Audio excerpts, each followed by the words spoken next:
안녕하세요. 아랍비숑입니다. 이번 시간 읽어드릴 책은 박완서 작가의 그 산이 정말 거기 있었을까? 라는 장편소설입니다. 그 많던 상아는 누가 다 먹었을까에 이어 2부라고 생각하시면 될 것 같습니다. 이 소설은 6.25 전쟁에 대한 20살 소녀의 그 당시의 감성이 역사적으로 정형화된 것보다 훨씬 풍성하고 아름답게 묘사되어 있습니다.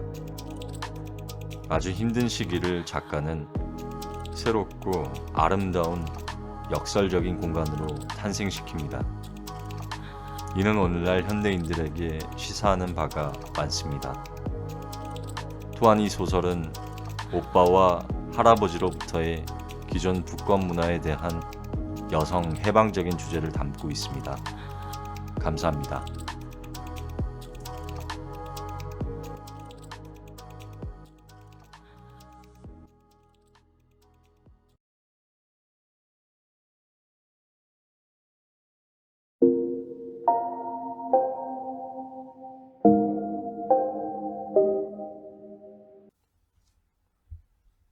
꿈꿨네. 다시는 꿈꾸지 않기를.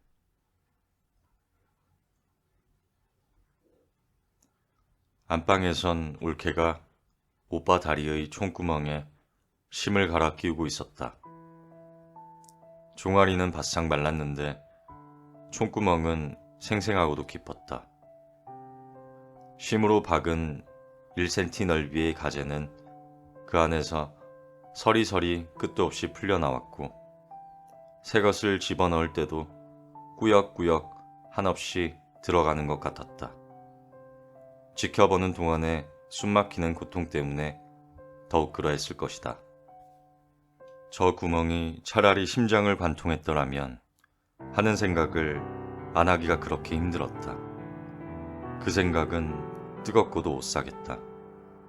밖에서 뭘 보았느냐고 오빠가 물었다. 아무도 못 보았다고 대답했다. 우리 식구만 남았어. 인기척이라고는 없어. 서울을 싹 비워졌는데도 인민군이 들어올 것 같지는 않아요. 그럴 리가. 당신이 나가봐. 찐득한 연고에 불그죽죽 피가 묻어난 심을 신문지 쪽에 말아가지고 올케가 밖으로 나갔다. 오빠의 조바심 때문에 올케를 기다리는 동안이 마냥 길게 느껴졌다. 그렇게 기다리게 해놓고 올케는 엉뚱한 소리를 했다. 바로 집 앞에 우물이 있어요. 물이 충충해요. 사람을 못 봤냐니까. 인민군이나 국군이라도 말이야. 올케는 고개를 저었다. 오빠의 성화 때문에 엄마까지 셋이서 번갈아 가며 바깥 세상의 동정을 살피러 드나들었었지만 살아 움직이는 거라곤 개미 새끼 한 마리 눈에 띄지 않았다. 오빠의 조바심은 점점 더 심해졌다. 밥도 못 짓게 하고 새 여자를 밖으로 내몰지 못했다. 기떼빼기에 무슨 기가 꽂혔는지도 안 보여? 눈깔이 멀었냐? 오빠가 말을 더듬기 시작했다. 속에서 끌어당기는 것처럼 허한 소리였지만 나에겐 아우성 소리처럼 들렸다. 오빠가 무엇을 그렇게 애타게 궁금해하는지 드디어 명백해졌다. 오빠는 이수도 서울에 우리 식구 말고 다른 사람이 있나 없나를 알고 싶은 게 아니라 우리가 누구 치하에 있나가 알고 싶은 거였다. 우리가 지금 이고 있는 하늘이 대한민국의 하늘인지 인민공화국의 하늘인지 알아보기 위해 우리는 다시 격금내기로 내쫓겼다.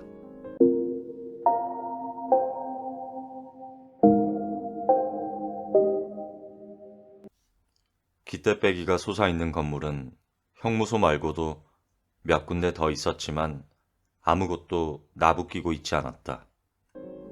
국군은 시민을 죄다 피난시키고 나서 후퇴했으니 서울을 비워준 셈이건만 인민군은 어디서 뭘 하는지 아직도 입성을 한 것 같지 않았다.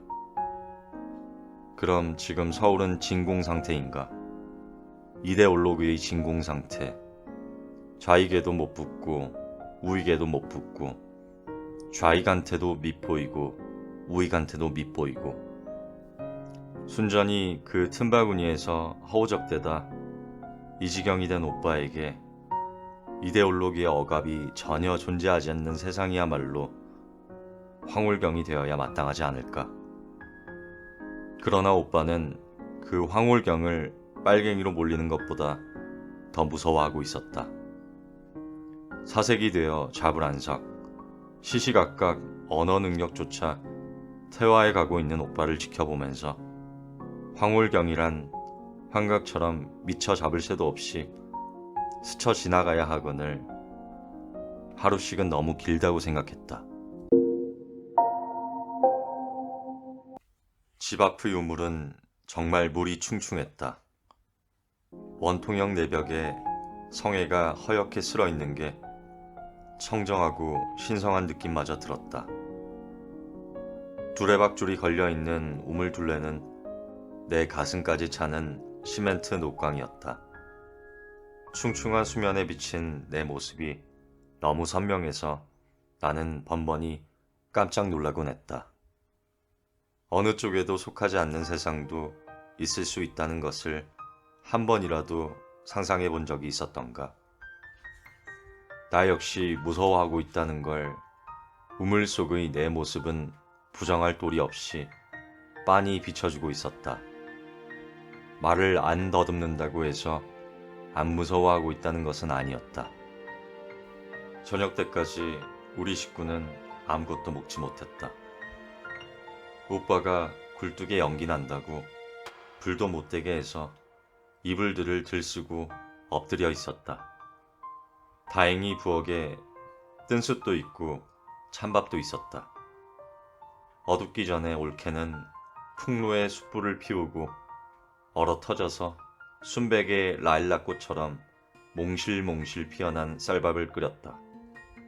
어린 조카는 넉넉히 먹을 수 있었으나 어른들은 부영 국물로 목구멍만 죽였다. 공복감을 느낄 수 없었고 어린 것들도 이상할 정도로 안 보챘다. 오빠의 말더듬이증은 나아지지 않았다. 더 심해지고 있다는 걸 본인도 느끼는지 번번이 더듬기만 하고 말끝을 못 맺었다. 그걸 듣는 건 고문당하는 것처럼 고통스러웠다. 올케는 더 했을 것이다. 올케와 나는 오빠를 피해 밖으로 겉돌다가 마침내는 부엌 바닥에 쭈그리고 앉았다. 우린 참 운수가 좋아요. 집 앞에 우물도 있고 이 집엔 땔감도 넉넉해요. 올케는 자기도 오빠처럼 말더듬이가 될까봐 겁이 나는지 점자를 더듬듯이 느리게 또박또박 말했다. 어떻게 재수가 없어도 요렇게까지 없을 수가 있을까? 이 도시에 우리 식구만 남겨지기까지 2, 3일 동안 우리에게 붙어 다닌 애군을 생각하면 미칠 지경인데 운수가 좋다니. 그러나 나는 순순히 올케의 말에 동의했다. 애군이 우리 가까이에 실제하는 것처럼 느끼고 있었기 때문에 그 괴물 보기에 느긋하고 유들유들해야 할 것 같았다. 부엌은 천장이 다락으로 돼 있어 바닥이 깊었다. 널빤지 문을 열면 주춧돌만한 돌이 층계처럼 놓여 있어 그걸 딛고 내려 설 수 있게 돼 있었다. 양회가 벗겨진 틈으로 진흙이 부스럼 딱지처럼 드러난 부뚜막엔 무쇠솥 2개와 양은솥 1개가 걸려 있었다. 무쇠솥만 붙박이고 양은솥은 드러낼 수도 있게 되어 있었고 그 밑은 제가 빠질 수 있는 철판이 설치된 석탄 아궁이었다. 부엌머리에 딸린 찬머루 밑은 온통 시커먼 분탄 덤이어서 부엌 바닥까지 새까맸지만 붓에서 뚜껑은 반질반질 참기름을 발라놓은 것 같았다. 그러나 찬마루 위는 다리가 부러진 밥상, 금간대를 양해로 떼운 항아리, 밑이 반쯤 빠진 채 시루, 바가지, 양철통, 괴짝 등이 꾀죄죄하고 귀살스럽게 나뒹굴고 있었다. 그 모든 것들이 어둠에 잠길 때까지 우리는 막장에 갇힌 광부처럼 희망 없이 서로를 의지하고 부엌바닥에 웅크리고 있었다. 식후에 수면제를 주었으니까 잘 잘 거예요. 방한기척에 신경을 쓰는 나에게 올케가 말했다. 구파발 병원에서 주고 간 약 중에 진통제도 있었다. 그걸 수면제라고 그러는 것 같았다.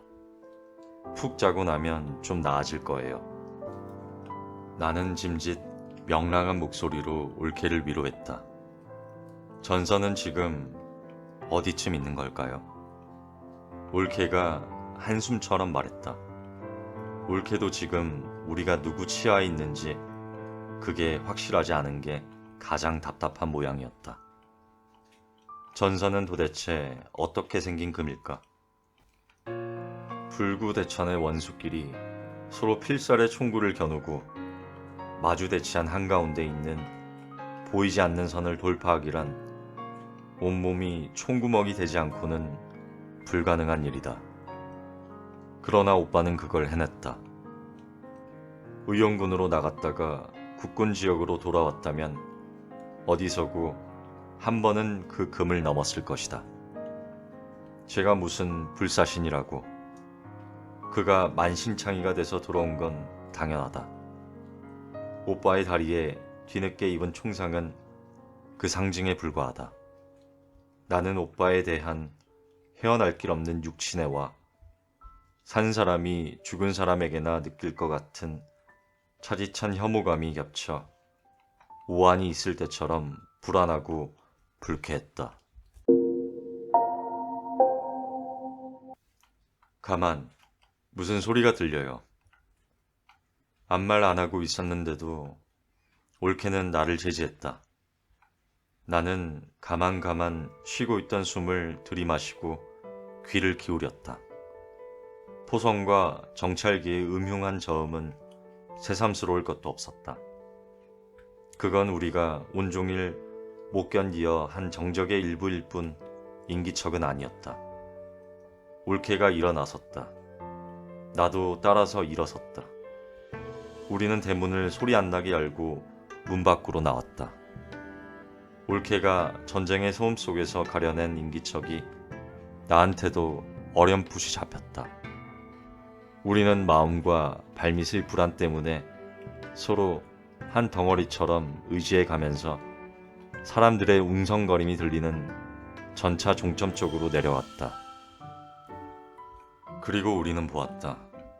어둠 속에서 우리의 시야가 닿는 한 무학재 고개로부터 독립문까지 묵묵히 인민군대가 움직이고 있다는 것을.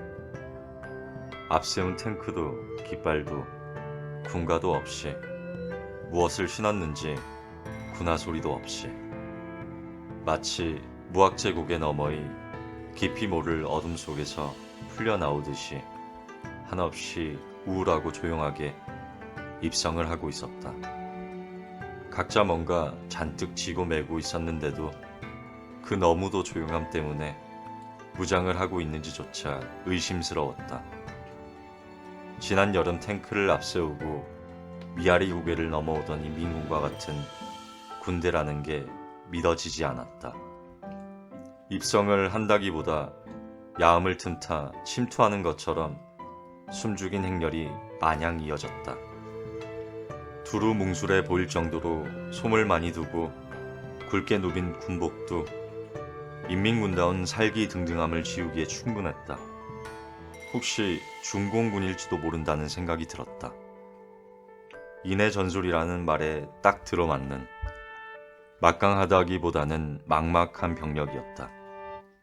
정연한 대우를 이루었다기보다는 범람한 물처럼 한 길을 찰랑찰랑 채우고 흐르다가 독립문에서 물살은 조용히 양쪽으로 갈라졌다. 아닐 수도 있었다.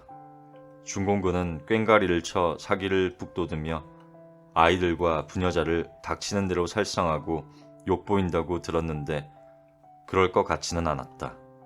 하긴 인민군보다는 중공군이 몇 배 순하다는 유언비어도 있었으니까. 유언비어를 더 믿어서가 아니라 중공군이라고 해서 더 무서울 것도 없었다. 말이 통하지 않으면 아무것도 우리에게 자백시키려 들지 못할 것이 아닌가. 자백을 강요당하는 것처럼 치욕스러운 공포가 또 있을까? 오죽해야 의사소통의 불가능성을 꿈꾸려 들겠는가. 그러나 중공군이 아니라는 건 곧 밝혀졌다. 우리 말고도 연도에 드문드문 사람들의 모습이 보이는 게 반갑고도 신기했다. 거의가 늙은이나 여자들이었다. 그들이 우리처럼 어쩔 수 없이 발목을 잡힌 사람들이 아니라면 그들을 이 고장에서 못 떠나게 한 자유의사는 어떤 것일까? 그들이야말로 철자 빨갱이들이라고 단정해도 좋으려만 그래지지가 않았다. 여름에 남 먼저 뛰쳐나와 점령군을 환영하던 좌익 인사들의 열광이나 흥분 따위의 격정은 조금 더 느껴지지 않았다. 그러나 그보다 훨씬 질기고 진국스러운 친화감이 그들과 점령군 사이를 팽팽히 이어주고 있었다. 나는 덩달아 긴장하여 내 안에서 무엇인가 끊어질 것 같은 위기의식에 사로잡혔다. 그걸 참을 수 없어 한 건 나만이 아니었다. 연도에 서 있던 중 늙은이가 느닷없이 인민군대 사이로 뛰어들며 여름에 의용군 나간 아무개를 아냐고 물었다. 그걸 기화로 여러 사람이 중구난방으로 제 아들, 제 남편의 이름을 대며 죽었나 살았나만 알고 싶다고 외쳐댔다. 그들의 아우성과는 상관없이 묵묵히 앞으로 흐르던 대열 속에서 마침내 죽긴 왜 죽느냐고 다들 살았으니 곧 만나게 될 거라는 힘찬 대답이 들려왔다.